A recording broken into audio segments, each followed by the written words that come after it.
Now, with reference to book reviews, we've talked a lot about catalogs, we've talked about specific subjects, we've talked about some museums and their collections, but we also have a whole other genre of publication to talk about with regard to Himalayan art, and that is site locations or surveys of large regions. And that's what we have here.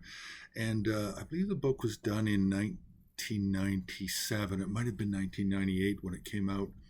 It's called The Forgotten Gods of Tibet, Early Buddhist Art in the Western Himalayas. It's published by Mengès, Menges, and it's done by Peter Van Ham and Aglaja Stirn.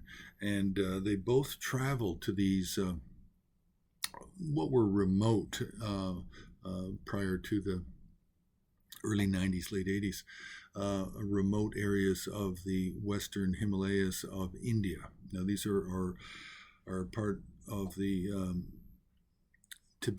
ethnically Tibetan regions of northern India and Ladakh area, and Spiti and Lahul, all of these areas.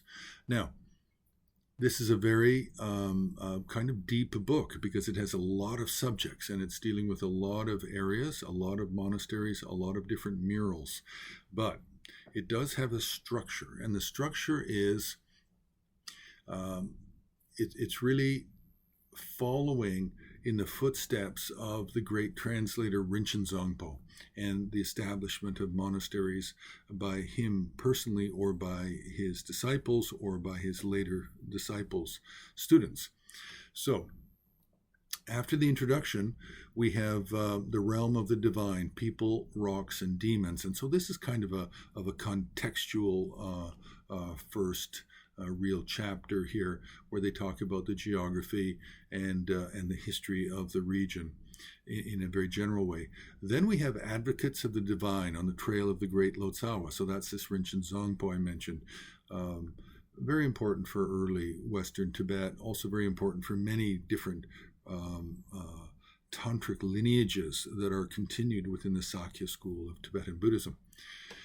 Then we have aspects of the divine, the art of Spiti. Now, this is really going into Spiti specifically and certain locations. And then it talks about all different types of art and very the main temples. The main temples, and then also looking at statues, looking at paintings, murals, and generally the ones that are in the best condition as well.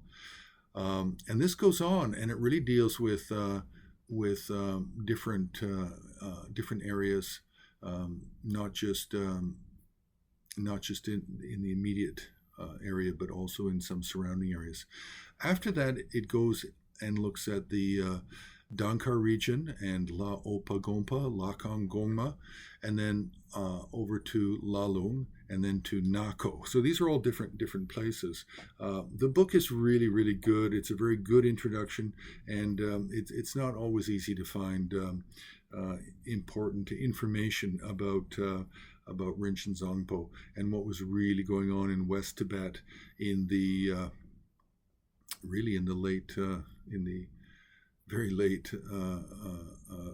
10th century, and then into the 11th century, and then into the 12th with the building of more of these temples and monasteries by the students of Rinchen Zongpo. So you can press the like button, you can subscribe, you can join HAR on Patreon, you can make a donation on the homepage of Himalayan Art Resources website.